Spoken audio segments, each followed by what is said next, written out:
with Phyllis DeWitt, a close, dear friend of mine who also happens to work in the medical field.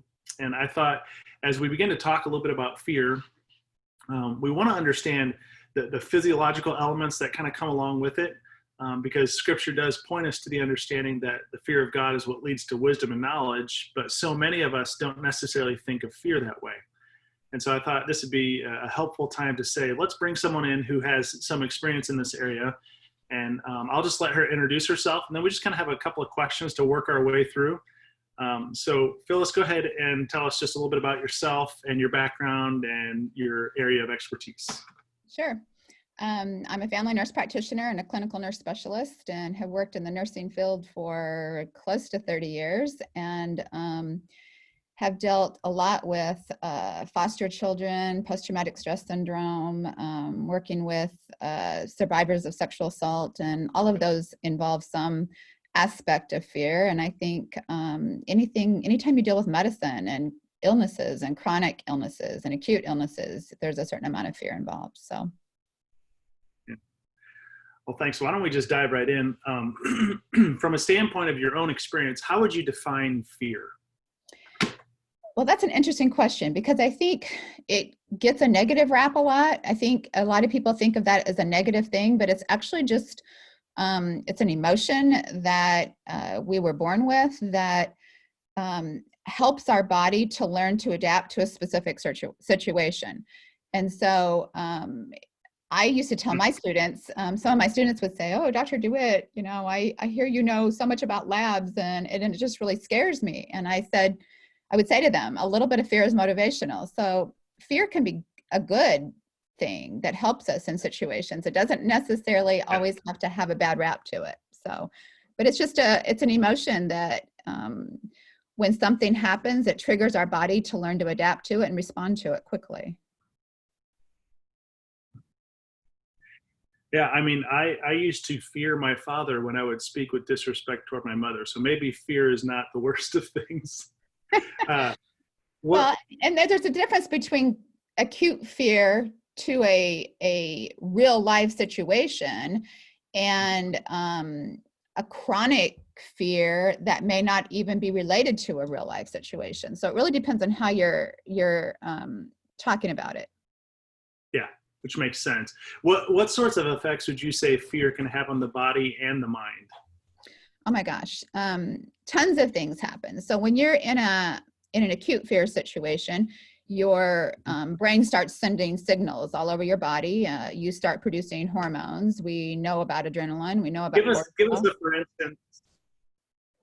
For an example give us a for instance of an acute fear situation. Like, I'm not a huge fan of snakes. So if I came across a snake, or I actually love dogs, but if I come across what looks like an aggressive dog that's not on a leash, my whole body is going to start responding. And so in that response, my brain's going to be impacted. My heart rate's going to go up. I'm going to start breathing faster. My bronchioles and my lungs are going to dilate. My blood's going to start perfusing quicker. My blood pressure is going to go up.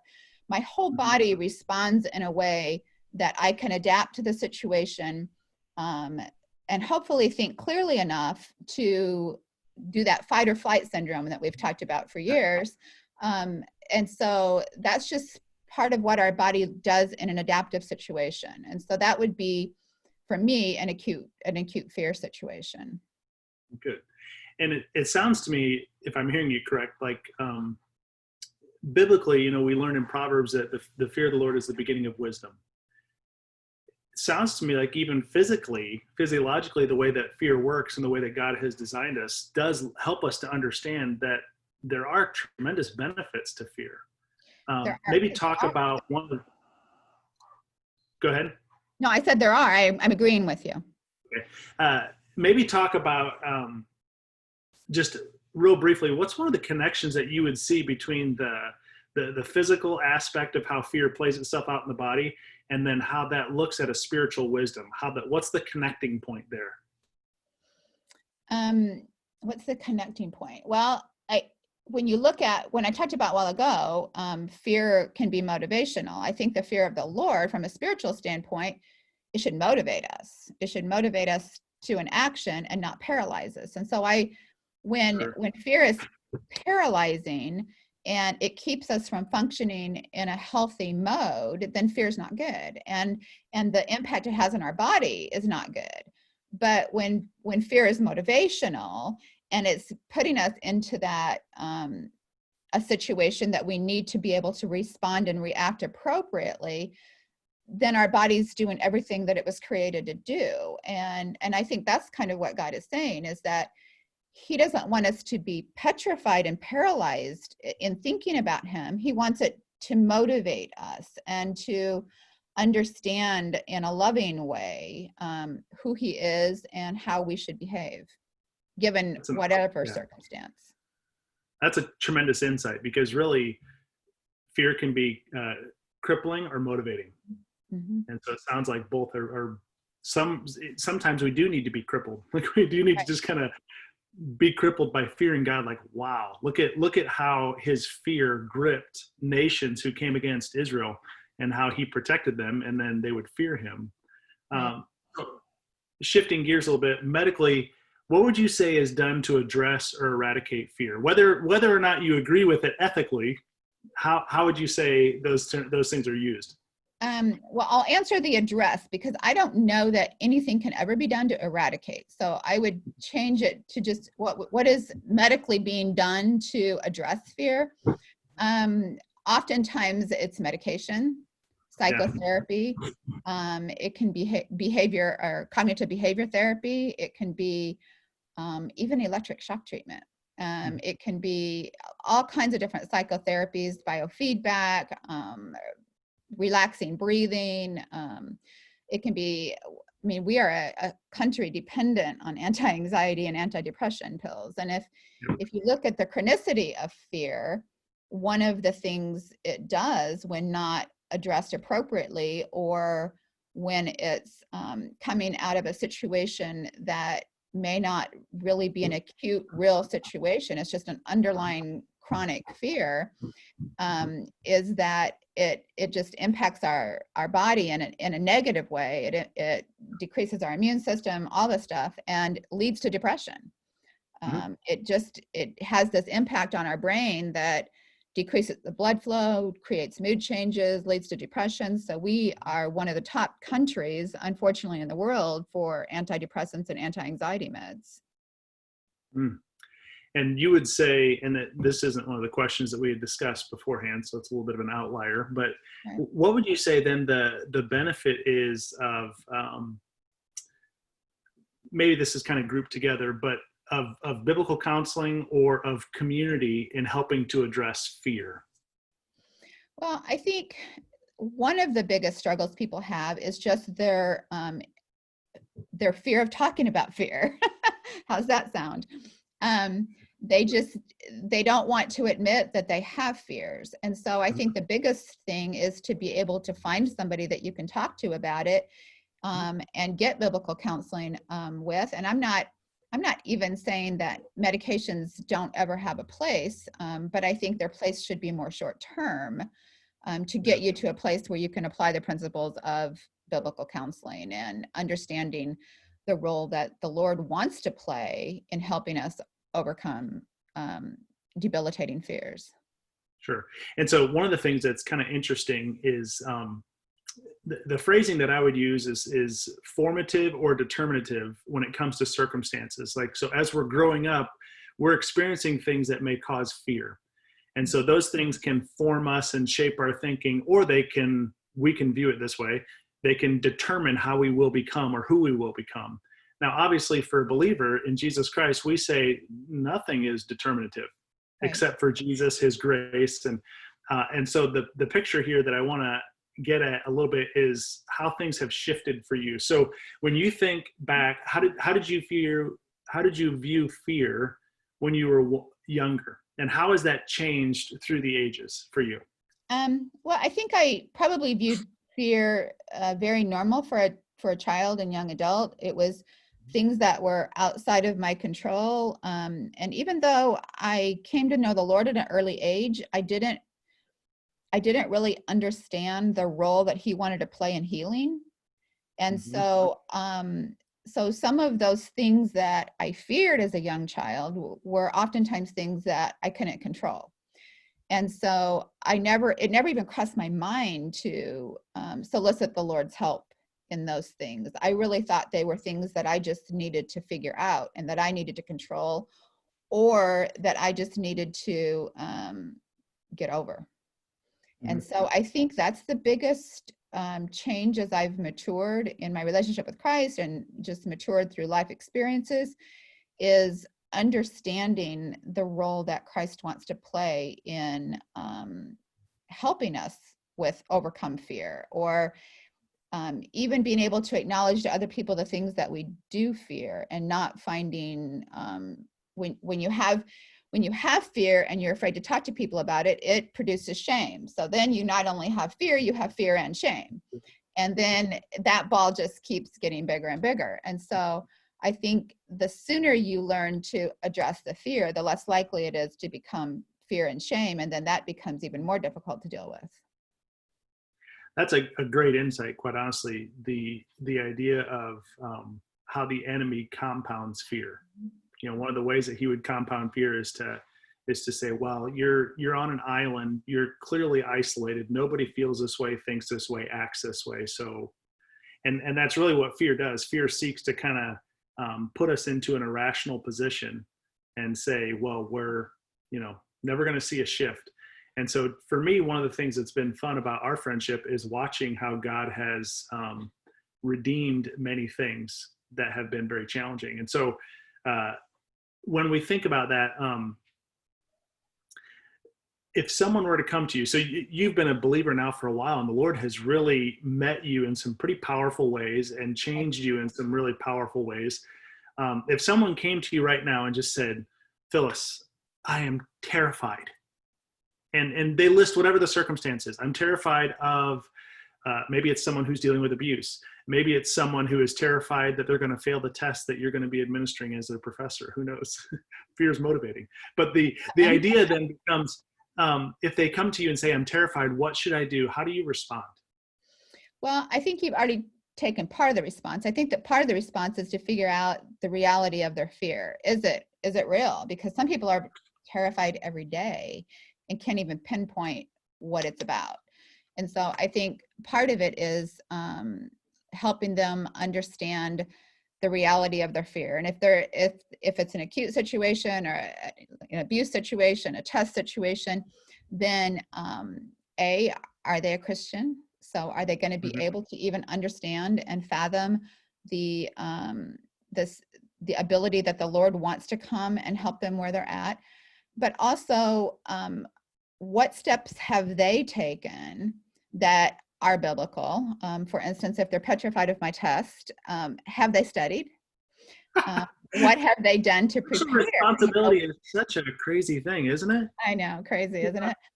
So I think we have to, the Lord wants to meet us where we are, but that doesn't negate that the Lord also wants us to do what we're supposed to do.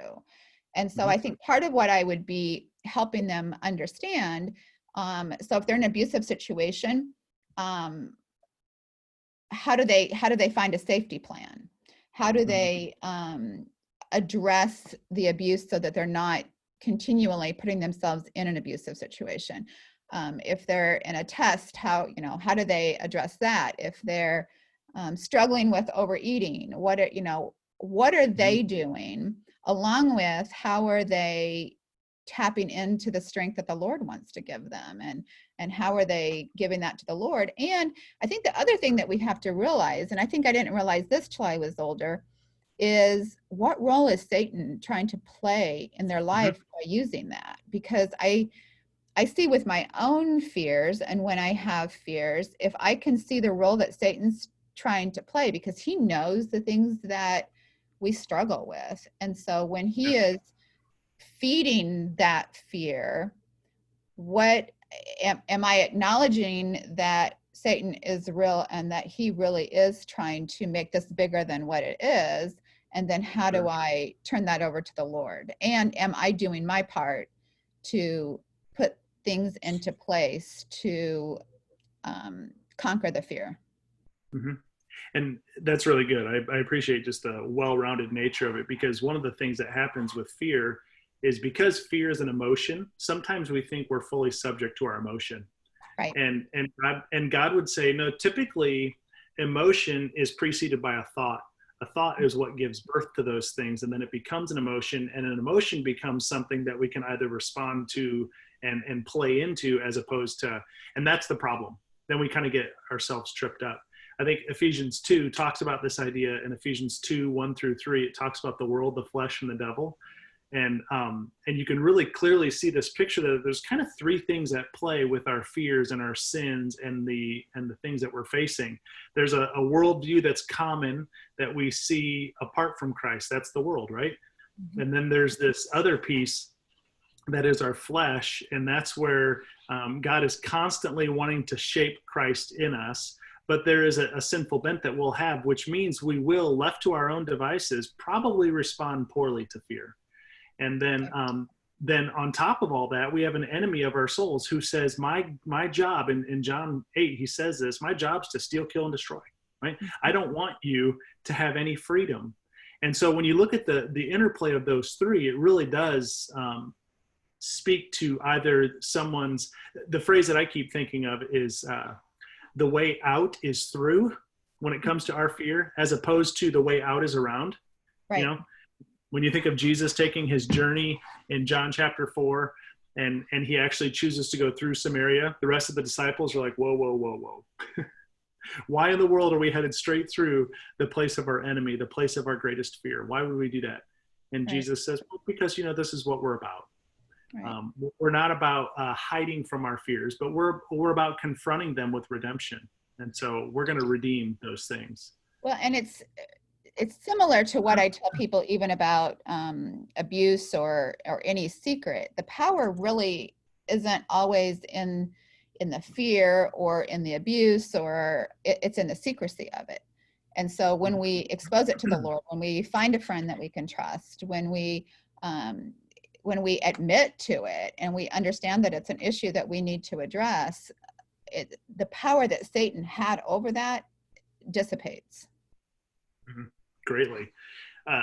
So maybe this would be, I think I already have an understanding of where you would head on this, but what or whom does Phyllis fear? Phyllis fears anything she can't control. And I would like to tell you, you're on an island. Nobody else fears what they can't control. So tell me maybe a little bit about how fear and control are connected for you, because I think it will resonate with some listeners. Well, and I can give, just normal examples. I can give abnormal examples, but, I have a son who has stage 4 cancer. I can't control that, and I trust the Lord. I love the Lord. I know that he has a plan for my son. And yet there are days that I have a lot of fear about that. And so because I have zero control over it, it impacts me. Mm-hmm. There are other more minor things that shouldn't impact me that also do. But, I like to control things. I like to know what's going to happen tomorrow. I like to predict. I like to have my list of things that I'm going to do and how they're going to turn out. And I'm very goal oriented.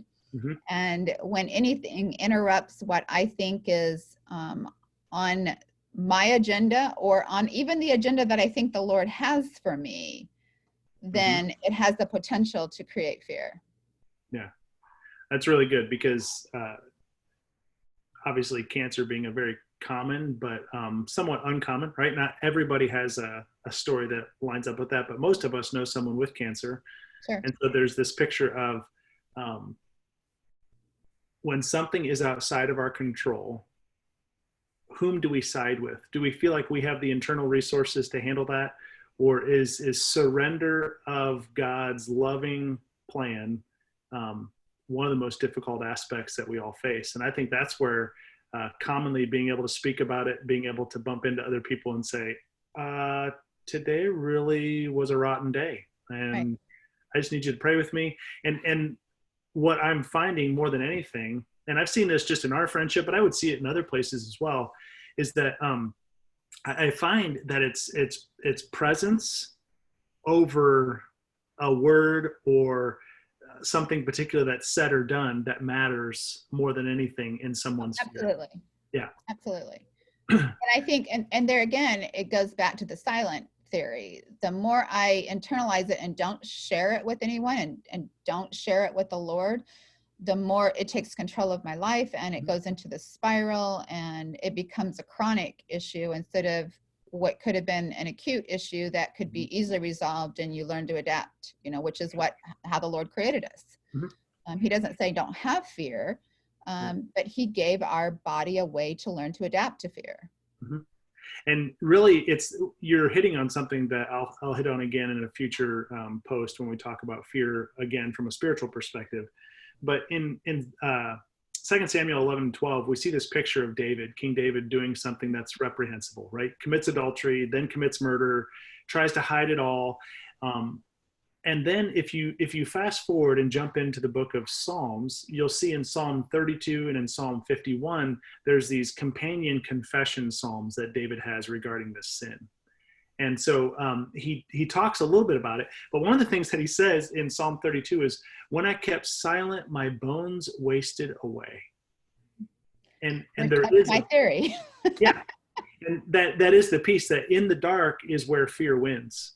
Absolutely. And so there's an understanding then of taking every thought captive. Why? Because thoughts lead to emotions, and emotions lead to reactions. So if we don't stop it at the thought level with the help of the Spirit, then we're gonna be prone to it and subject to it at the emotional level. Right. And our bodies, our bodies perpetuate that. They, when we have that chronic fear, all the things that our body does and to adapt, like the cortisol and the adrenaline and everything, if that goes on for a long period of time, then all the things that cortisol is supposed to be helping you with, all of a sudden, even that whole route in our body becomes dysfunctional. And so you end up not destroying only your spirit, but you actually end up destroying your physical body. It's amazing how holistic faith really is. So why don't we do this? Why don't we just see if we can wrap up here on a very practical, every one of the viewers here today is probably going to be resonating with these two things, right? We are in the middle of a pandemic, and whether or not you want to politically agree with how the governor in Illinois is handling lockdown versus opening things up. But now we have additionally, on Memorial Day, there was a horrific murdering of an African-American man that totally breaks my heart to see the deep divide that still exists in this country over racism, over skin color, over things of this nature. And so now it's almost like there's fear over the pandemic, which is like this silent, totally invisible enemy that some just kind of don't think much about. And now we have a very visible fear of racism, divide, riots, looting. Things are just out of control. So maybe talk to me a little bit about fear in that context. Well, it's really kind of been interesting to watch that whole thing play out, because we did have just a huge reaction to this COVID-19. And again, a lot of unknowns, a lot of things outside of our control, a lot of things that we felt like people were controlling us. And so it made it a real challenge. And then the minute that switch, we have to even look at the role the media plays in that, in trying to produce fear and trying to use that in a negative way. But the minute everything switched to the murder and to the rioting, it was like COVID-19 didn't even exist anymore. And so when we look at the role of fear in our mind, oftentimes, because we have something else big going on in our life, or I'll use my own example of my son. So if I'm feeling overwhelmed with my son, sometimes other fears will manifest themselves, and we almost do that as a distraction. And so when I look at these two fears, I see that now the protesting has completely distracted us from the COVID-19, and it's almost easy to forget that we're even in the middle of that still. And so, sometimes it just distracts us from what's going on. But again, we have to be really careful about what we're allowing others to project onto us, especially through social media or the media in general. It's real easy to get caught into just that realm of constant underlying fear and not trusting the Lord, and then seeing the impact that it has on our bodies, on our minds, on our spirit. Which, if I could probably summarize, I would just say, let your fear drive you, but let it drive you to Jesus. Right. Because the piece that becomes evident here is fear can work cyclically, meaning I can spiral, and you've spoken of this before and you alluded to it a little bit, like depending on what I fear most, like if I can't control something and then all I do is think about every angle of control that I want to penetrate that situation with, and God's like, yeah, sorry, you can't get in there. And then you're going to keep spiraling down and down because you're not surrendering it to God. Then there's a greater challenge. But in a situation like this, my fear over something that I can't control, like a pandemic, like COVID-19, versus my fear of going to Costco and Target and just grabbing some groceries and some supplies, and I'm not quite sure whether it's safe. Where is my fear driving me to, or who is my fear driving me to rely on? Right. Yeah, and that really begins to get at the picture of what we'll be covering in upcoming posts, just this understanding of fear ought to drive us to Jesus. But it sounds to me like part of what you are advocating for is, yes, listen to your fears. Right.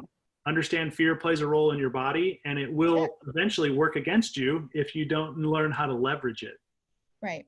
I mean, it can be very healing, and yet it can be very destructive to our body, depending on, I mean, the Lord created our bodies to adapt to fear in a healthy way and to turn to Him when we have our fears.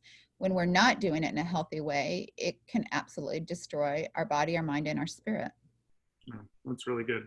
Well, thank you for your time. I know that your time is precious, and thank you for taking the time to answer the questions. Anytime.